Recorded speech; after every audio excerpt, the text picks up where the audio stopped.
जय श्री राम दोस्तों, मैं संदीप और आज कंप्यूटर जीके में मैं सेकेंडरी मेमोरी से related important questions and answer का दूसरा भाग लेकर उपस्थित हुआ हूँ। ये सारे क्वेश्चंस कॉम्पिटिटिव एग्जाम के लिए बहुत ही इम्पोर्टेंट हैं। तो आइए भगवान राम का नाम लेते हुए वीडियो स्टार्ट करते हैं। पहला प्रश्न है, निम्न में से कौन सी कंप्यूटर मेमोरी बिजली बंद होने पर भी डेटा को सेव रखती है? तो दोस्तों आप लोग इसे याद रखिएगा। Secondary memory non volatile memory होती है, यानी कि बिजली बंद होने पर भी यह डाटा को सेव रखती है। तो इस प्रश्न का सही उत्तर हो जाएगा ऑप्शन ए, सेकेंडरी मेमोरी। दूसरा प्रश्न है, एसएसडी की गति हार्ड ड्राइव की तुलना में कैसी होती है?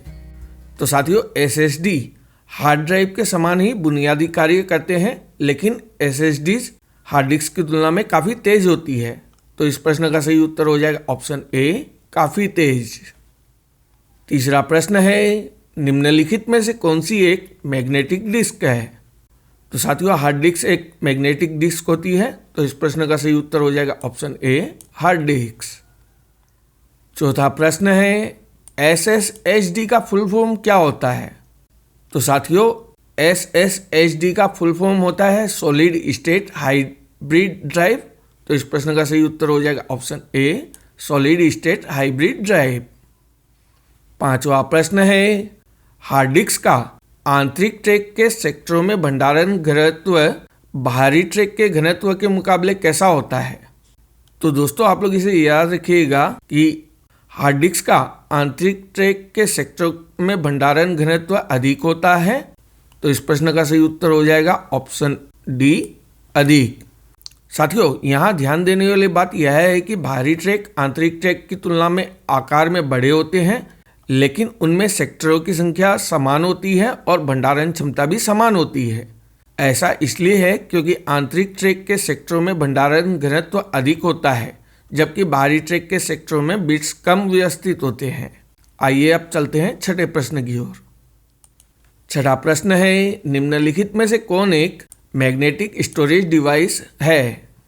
तो साथियों, फ्लॉपी डिस्क एक मैग्नेटिक स्टोरेज डिवाइस होती है। तो इस प्रश्न का सही उत्तर हो जाएगा ऑप्शन डी, फ्लॉपी डिस्क।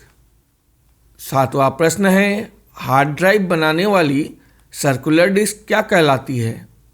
तो साथियों, हार्ड ड्राइव बनाने वाली सर्कुलर डिस्क प्लेटर्स कहलाती है। तो इस प्रश्न का सही उत्तर हो जाएगा ऑप्शन सी, प्लेटर्स। साथियों, आज मैं आपसे वीडियो को लाइक एंड शेयर करने या चैनल को सब्सक्राइब करने नहीं कहूँगा। आज मेरी आपसे सिर्फ यही विनती है कि 22 जनवरी को अयोध्या में रामलला की प्राण प्रतिष्ठा होगी और पूरा भारत राममय हो रहा है। तो इस दिन पर कम से कम 5 दिए रामलला के नाम पर अपने घर में जरूर प्रज्वलित करें। राम का नाम लेते हुए आइए चलते हैं 8वें प्रश्न की ओर। 8वां प्रश्न है, मैग्नेटिक टेप पर रिक्त अंतराल के बीच डेटा रिकॉर्डिंग एरिया को क्या कहा जाता है? तो दोस्तों, मैग्नेटिक टेप पर रिक्त अंतराल के बीच डेटा रिकॉर्डिंग एरिया को ब्लॉक कहा जाता है। तो इस प्रश्न का सही उत्तर है ऑप्शन बी, ब्लॉक। 9वां प्रश्न है, हार्ड डिस्क को ट्रैक में विभाजित करने के बाद इसे आगे किसमें विभाजित किया जाता है? तो दोस्तों, हार्ड डिस्क को ट्रैक में विभाजित करने के बाद इसे आगे सेक्टर्स में विभाजित किया जाता है। तो इस प्रश्न का सही उत्तर हो जाएगा ऑप्शन सी, सेक्टर्स। इस तस्वीर में ये जो लाल सर्कल देख रहे हैं, इसे ही सेक्टर कहा जाता है।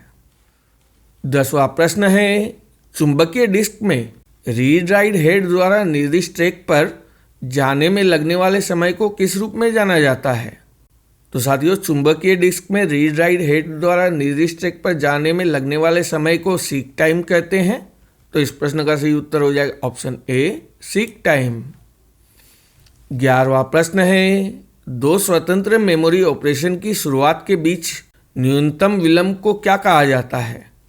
तो दोस्तों आप लोग इसे याद रखिएगा। 2 स्वतंत्र मेमोरी ऑपरेशन की शुरुआत के बीच लगने वाले न्यूनतम विलंब को चक्रकाल कहा जाता है, यानी कि साइकिल टाइम कहा जाता है। तो इस प्रश्न का सही उत्तर हो जाएगा ऑप्शन ए, चक्रकाल। साथियों, एक जरूरी सूचना, हमारी वेबसाइट भी अंडर कंस्ट्रक्शन है एंड बहुत जल्द ही उसमें आप टेस्ट भी दे सकेंगे, साथ ही अपना स्कोर भी जान सकेंगे। इससे आपको अपने एग्जाम की तैयारी करने में बहुत हेल्प होगी। जैसे ही हमारी वेबसाइट ऑन एयर होगी, मैं कम्युनिटी पोस्ट और अपने वीडियो में इसकी जानकारी आप लोग को दे दूंगा। आइए अब चलते हैं 12वें प्रश्न की ओर। 12वां प्रश्न है, निम्न में से कौन एक सेकेंडरी स्टोरेज नहीं है?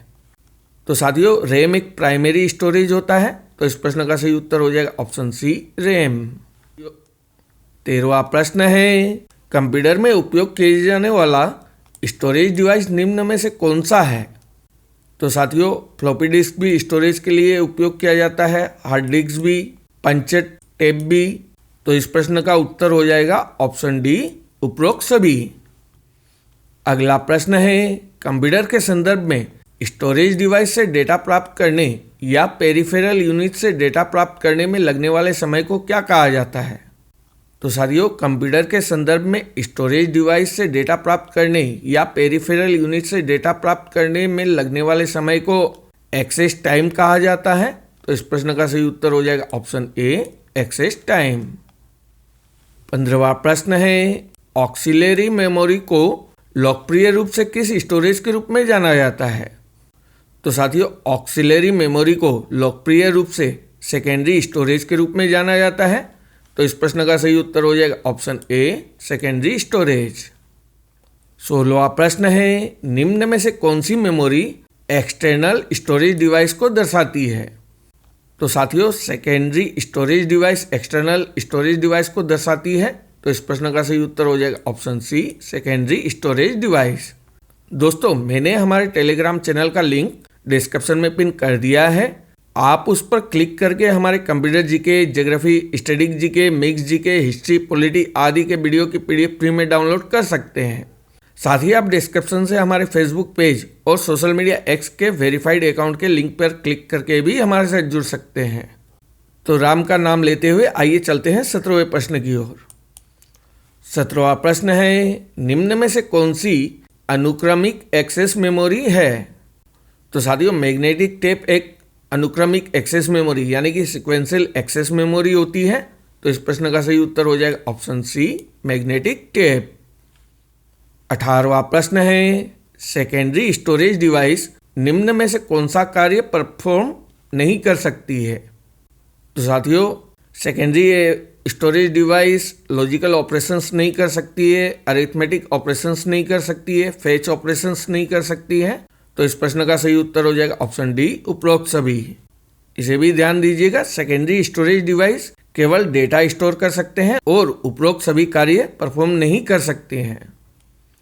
19वां प्रश्न है, निम्नलिखित में से हार्ड डिस्क एक किस प्रकार का स्टोरेज डिवाइस है?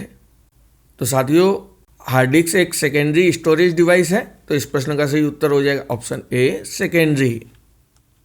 20वां प्रश्न है, निम्नलिखित में से किसे एक इलेक्ट्रॉनिक डिस्क के रूप में भी जाना जाता है? तो साथियों, आप लोग इसे याद रखिएगा, सॉलिड स्टेट ड्राइव को एक इलेक्ट्रॉनिक डिस्क के रूप में भी जाना जाता है। तो इस प्रश्न का सही उत्तर हो जाएगा option C, solid state drive. 21वां प्रश्न है, निम्न में से कौन एक सेकेंडरी स्टोरेज डिवाइस है? तो साथियों, डीवीडी एक सेकेंडरी स्टोरेज डिवाइस होता है। तो इस प्रश्न का सही उत्तर हो जाएगा ऑप्शन बी, डीवीडी। 22वां प्रश्न है, निम्नलिखित में से किसे एक ऑप्टिकल स्टोरेज डिवाइस कहा जाता है? तो साथियों, मैंने पहले वाले वीडियो में भी इस प्रश्न का उत्तर दिया था कि सीडी रोम को एक ऑप्टिकल स्टोरेज डिवाइस कहा जाता है। तो इस प्रश्न का सही उत्तर हो जाएगा ऑप्शन बी, सीडी रोम। 23वां प्रश्न है, रीड राइट हेड के तहत आवश्यक डिस्क सेक्टर को लाने के लिए डिस्क के रोटेशन की प्रतीक्षा में डिले को निम्न में से क्या कहते हैं? तो साथियों, 23वें प्रश्न का सही उत्तर है ऑप्शन ए, रोटेशनल लेटेंसी। 24वां प्रश्न है, यूएसबी ड्राइव किस तरह की स्टोरेज है? तो साथियों, यूएसबी एक फ्लैश मेमोरी स्टोरेज है।